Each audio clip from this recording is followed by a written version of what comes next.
저번 주에 이어서 계속적으로 좀 진행하려고 합니다. 불신자와의 관계를 발전시켜야 된다라는 이야기를 저번 주에 마무리를 못 지었는데, 사역의 문을 여는 중요한 사건을 주목하라라고 무슨 말씀인지 잘 모르겠는데, 불신자를 위해 기도하고 있다면 반드시 어떠한 계기가 있다라는 것입니다. 여기서 말하는 계기는요, 가족 구성원의 죽음, 직업의 변화, 자녀들과의 불화, 가까운 친구의 죽음, 심각한 질병. 이것은 내 전도 대상자가 지금 사망의 음침한 골짜기로 다니고 있는 그 상황에, 그때가 바로 사역의 문을 여는 중요한 사건이다라는 것입니다. 이게 만약에 기도하고 있지 않으면 그냥 그러한 일이 있으면 지나갈 수 있겠지만, 내가 그 영혼을 위해서 계속적으로 기도하고 있다면 그 영혼 안에 일어나고 있는 이러한 가난한 마음들, 그리고 또 어려운 상황들을 하나님께서 지금 이 시간에 이 상황 가운데 이 사람에게 복음을 전할 수 있는, 그리고 또 기도해 줄 수 있는 아주 적절한 기회라는 것이죠. 모든 것이 만족스러울 때는요, 절대 예수를 믿지 않습니다. 왜냐하면 부족하지 않기 때문입니다.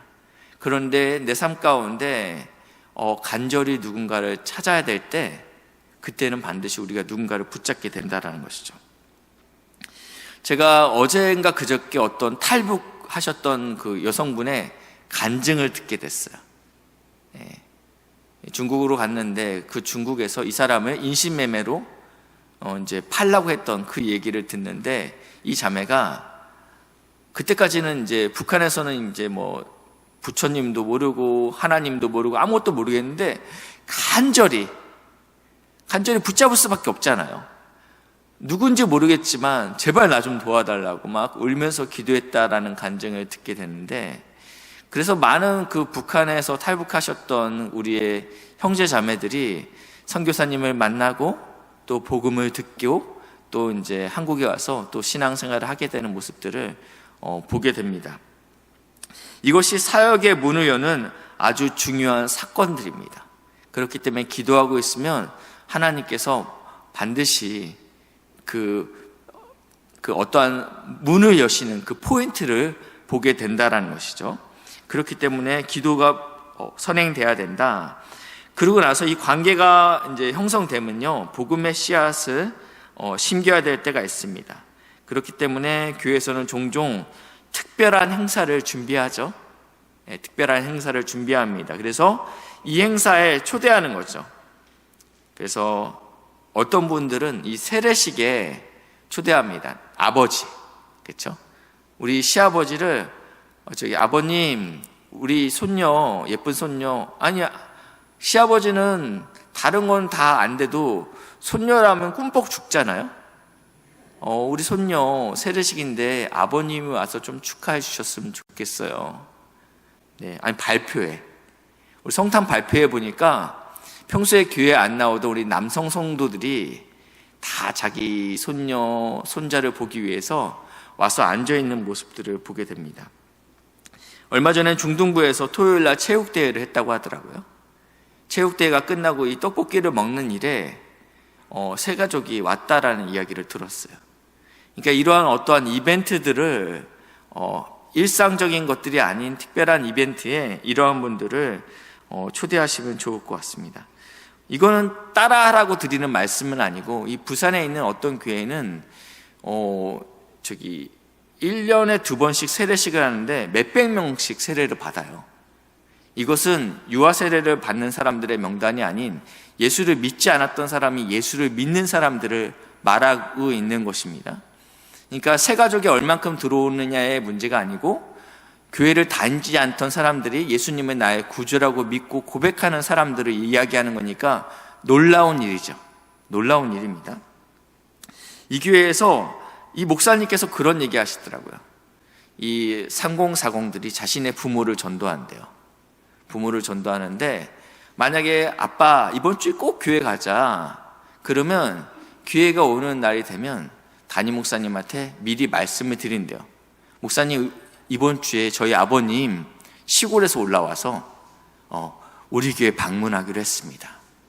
그러면서 이 형제가, 이 집사님이 목사님한테 봉투를 5만 원을 드린대요.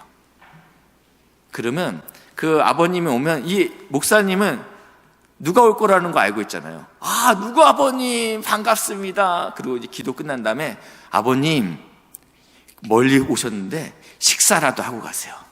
5만 원을 드린대요. 제가 드리고 싶은 말씀은, 포인트는 무엇이냐면 돈을 주라는 게 포인트가 아니고요, 이 어르신은요, 목사가 나한테 돈을 줬다라는 거가 어떠한 마음으로 다가오냐면, 그러면 이 목사가 전하는 하나님에게 가까이 갈 수 있는 포인트가 된다라는 거예요. 그 교회 좋은 교회더라. 열심히 다녀라. 열심히 다녀라. 본인은 예수를 믿지 않지만 마음의 문이 어떻게 됐다고요? 완전 열렸어요. 그러니까 꼭 이 방법이 아니더라도 우리는 마음을 열 수 있는 방법을 찾아야 된다는 것입니다. 되게 참 어떻게 보면 지혜로울 수 있겠다라는 생각이 들어요. 어르신들이 저는 그 얘기를 듣고 참 신박하다라는 생각도 들었고요. 예, 우리는 어떠한 방법으로 하나님이 우리에게 주시는 지혜를 가지고 그 사람에 맞게끔 우리의 전도 전략을 세우셔야 됩니다. 이것을 첫 번째는 구역에서 세우셔야 됩니다. 우리의 구역에서, 우리의 구역 모임 안에서 이 모임들을 잘 세우시고, 그리고 교회에서도 세우시고, 그래서 관계 전도를 해야 됩니다. 그러니까 예수를 믿지 않는 사람이 교회로 바로 등록하는 경우는 없다고 보셔야 됩니다. 간혹 하나님께서 그 10년 가운데 아주 특별한 은혜를 주셔갖고 교회를 다녀봐야 되겠다라는 사람이 간혹 있을 수 있죠. 그렇지만 지금은 모든 게 다 풍족한 시대입니다. 하나님을 찾지 않는, 하나님을 떠나는 시대이기 때문에 우리가 할 수 있는 우리의 최선의 방법은 착한 행실로 우리 안에 있는 소망에 대한 것들을 그 사람들이 묻기를 원하는 상황이 돼야 된다는 것입니다. 베드로전서 3장 15절 말씀인데요, 제가 자막은 부탁하지 않았는데 베드로전서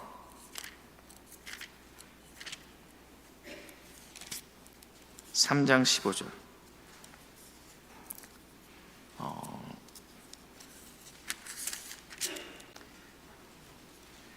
너희 마음에 그리스도를 주로 삼아 거룩하게 하고, 그러니까 내가 예수를 주라고 고백해요. 내 인생에 내가 이런 성도도 있죠. 예수님은 나의 주인이십니다라고 고백하는 사람들은요, 그 삶이 거룩해요. 그리고 너희 속에 있는 소망에 관한 이유를 묻는 자에게 어떤 사람이 궁금하다라는 거예요. 저 사람은 왜 저렇게 살지? 저 사람은 우리랑 뭔가 다른데? 그 안에 어떤 소망이 있기 때문에 늘 행복해요. 저 사람의 가정을 보면, 자녀를 보면 우울할 수밖에 없는데 저 사람은 도대체 뭐가 저렇게 기쁘지? 이게 궁금증이 생겼다라는 거예요. 그러니까 뭐라고 하죠? 이유를 묻죠.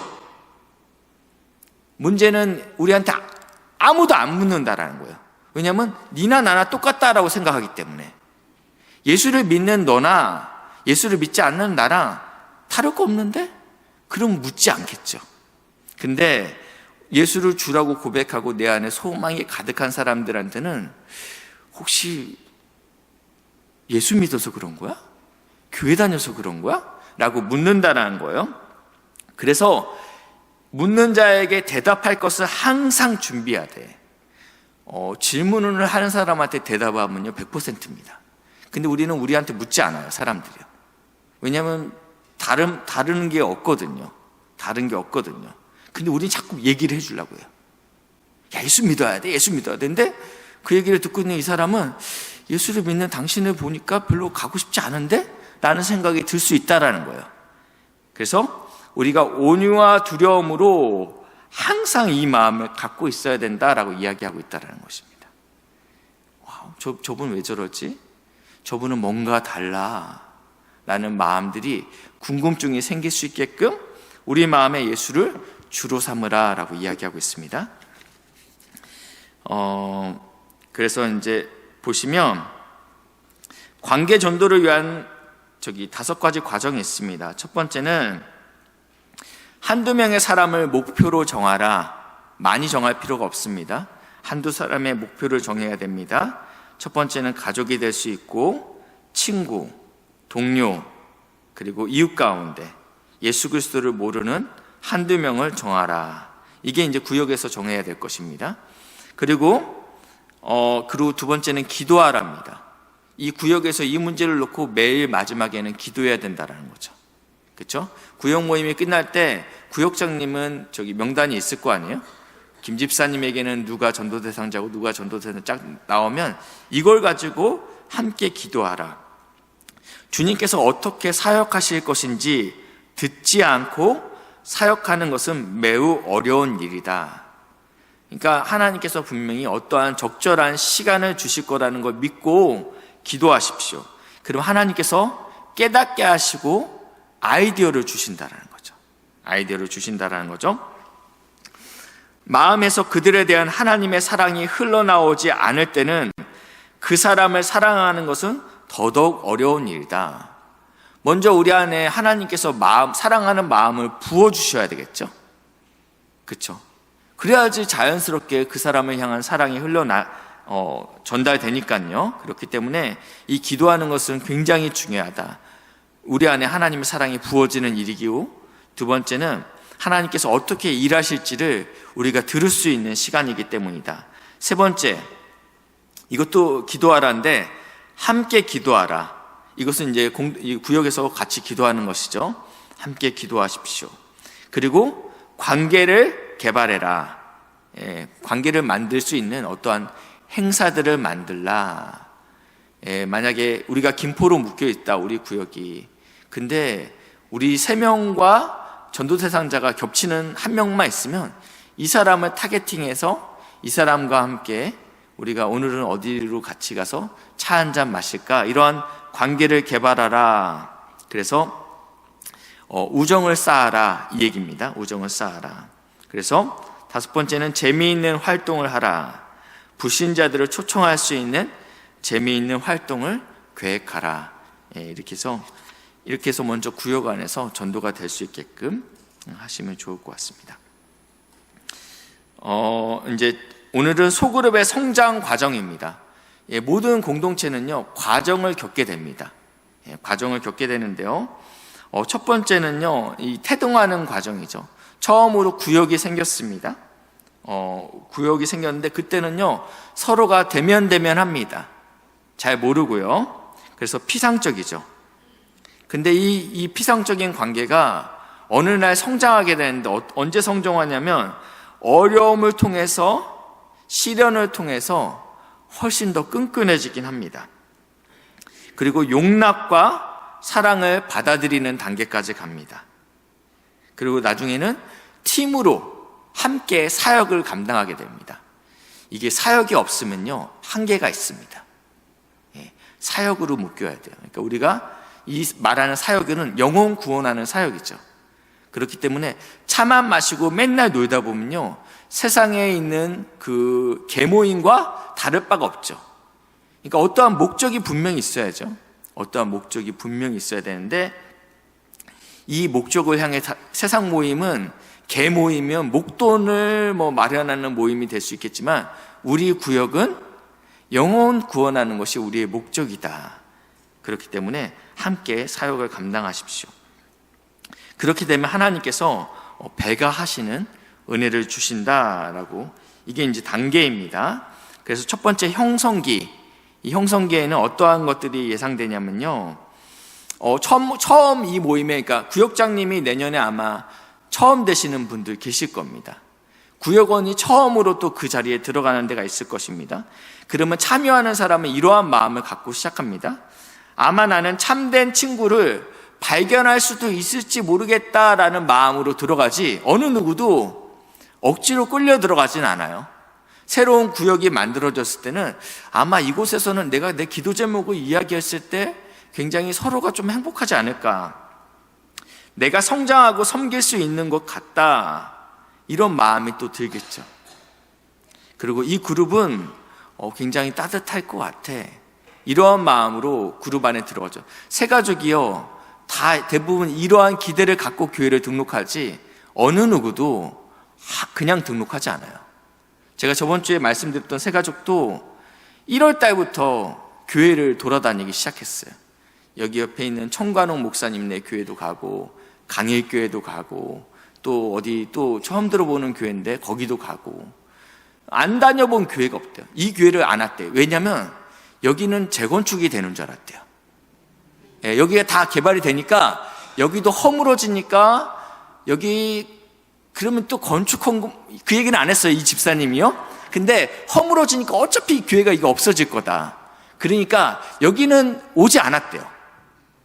예, 왜냐면 주위가 다 재개발되니까 이제 재개발 끝나면 이제 올 교회지, 뭐 이렇게 이 교회가 없어질 거라고 생각했었나 보더라고요. 요즘은요, 교회 하나를 결정해도요, 다 다녀보잖아요.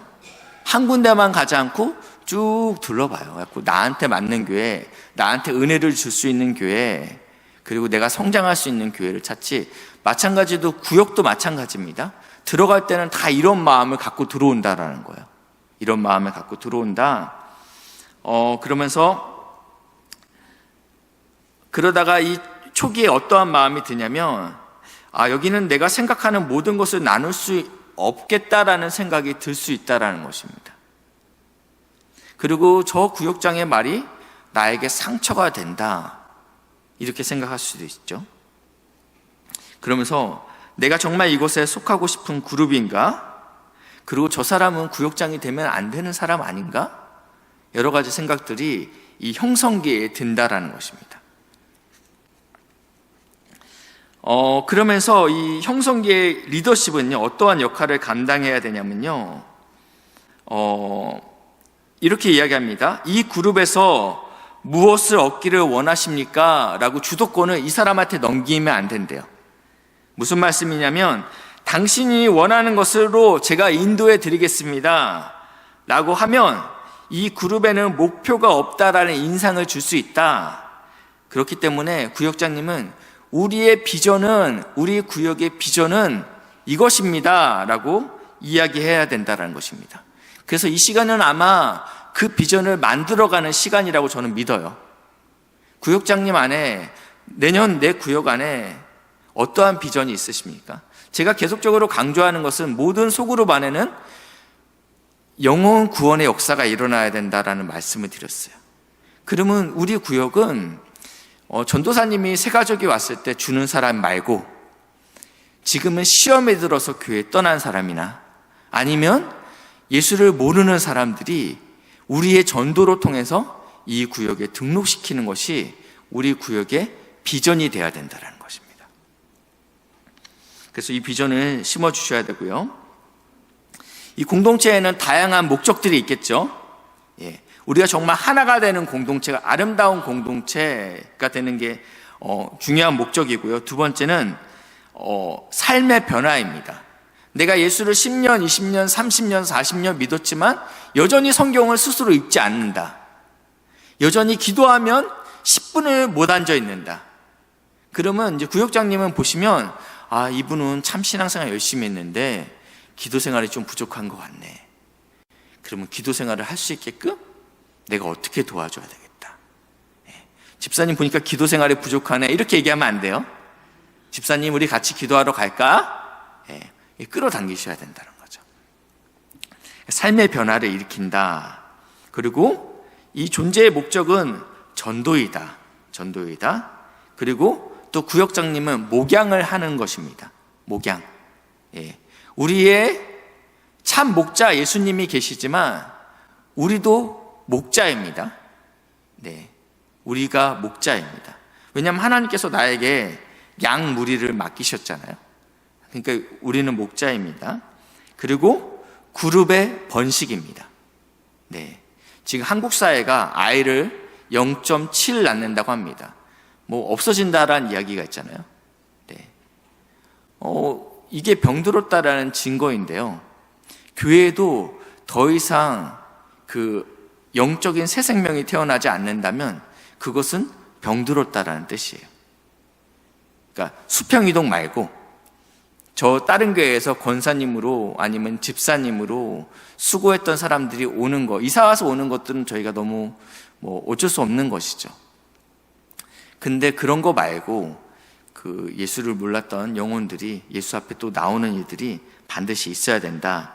이것이 교회의 목적이고 구역의 목적이다라는 것입니다. 그리고 이 그룹의 약속을 만드십시오. 예, 그룹의 약속을 만드십시오. 제가 이제 3040 성경 공부 인도한다고 했잖아요. 근데 이제 저희가 성경 말씀을 암송해요. 그래갖고 이제 형제들이 출퇴근 시간에 이제 암송 구절이 지금까지 6개를 암송했어요. 그래갖고 이제 오자마자 바로 시험을 봐요. 그럼 다들 막 표정이 안 좋아요. 그러면서 이제 같이 요한복음 15장 5절 말씀 시작. 그럼 자자자 막 로마서 8장 자 그럼 다 막 암송하거든요. 그래서 저희가 근데 한 형제가 암송을 안 했어요. 그래서 형제님 어떻게 하면 좋겠어요? 그랬더니 이 형제님이 벌금을 거두시면 될 것 같습니다. 그 형제가 암송 제일 잘해요 지금요. 예. 그래서 공동체가 다가 있을 때 암송을 하지 않으면 우리가 벌금을 얼마로 할까요? 지각을 하면 벌금을 얼마로 할까요? 형제들이 지각을 이제 한 명도 안 해요.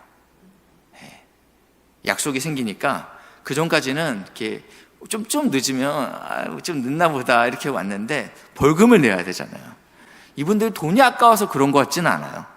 근데 우리 안에 구역장님이 우리는 앞으로 이렇게 할 겁니다 라고 끌고 간 게 아니고 제가 물어봤잖아요.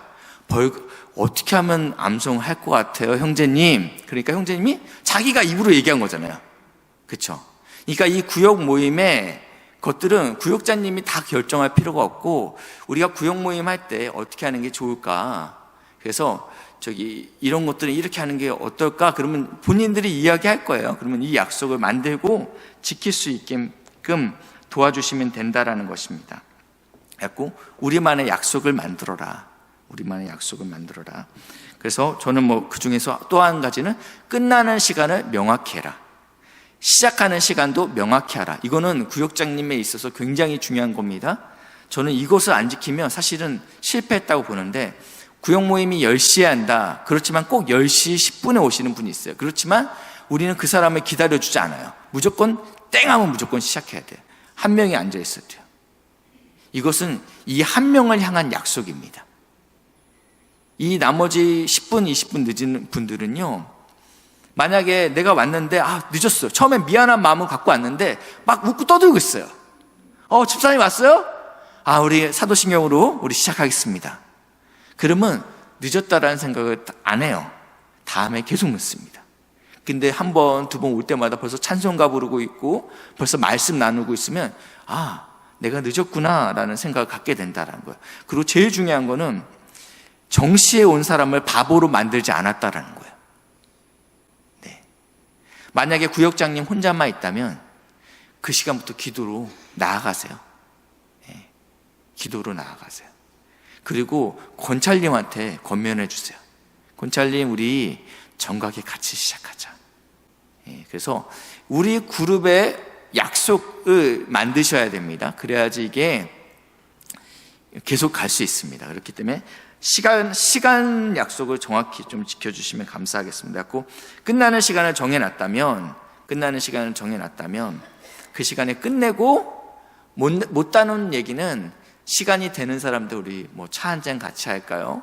다른 방법을 쓰셔도 좋을 것 같습니다. 그래서 이제 약속을 만들어라. 그리고 새로운 사람을 이 그룹 안에 들어올 수 있게끔 해라. 그래서 교회 구성원 중에 그룹에 속하지 않은 사람을 찾아보라. 이건 앞으로 계속적으로 한전도사님이 그리고 금전사님이 찾아내실 건데, 소그룹에 들어가지 그러니까 명단에 있죠.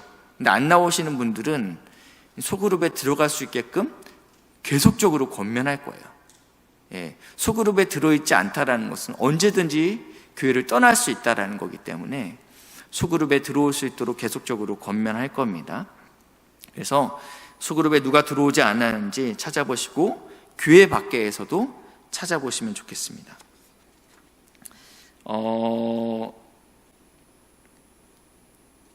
그리고 여기 일단은 오늘은 여기까지만 하고 형성기까지만 하겠습니다. 형성기. 첫 번째 그룹을 만들 때, 시작해야 될 때 조심스러운 것, 약속을 만들어라. 그리고 새로운 사람을 영입해라. 새로운 사람 한 명이 들어오면요, 분위기가 확 바뀔 수 있습니다. 그런 한 사람이 있어요. 그렇죠? 저도 저번에도 말씀드렸지만 제 성경 공부 모임에 그 한 분 때문에 이 모임이 180도 바뀌었어요. 이 형제 한 명 때문에. 이 형제 때문에 나머지 형제, 그 미스바에 나왔다라는 그 형제, 이번에 학습받았다라는 그 형제, 미스바에 나왔다라는 이야기를 듣자 나머지 5명의 집사님들이, 우리 모교의 집사님들이, 나는 안 나가는데 나도 나가야 되겠네요. 이 한 분이 굉장히 이렇게 신선한 이렇게 은혜를 주고 있어요. 우리 같이 우리 공동체에서 내년에 어떻게 좀 같이 준비할 것인지, 그리고 오늘 이렇게 들었던 내용 중에서 우리 구역에서 적용할 만한 것들은 무엇인지 이야기하시고, 그리고 기도 제목 나누시고 기도하도록 하겠습니다.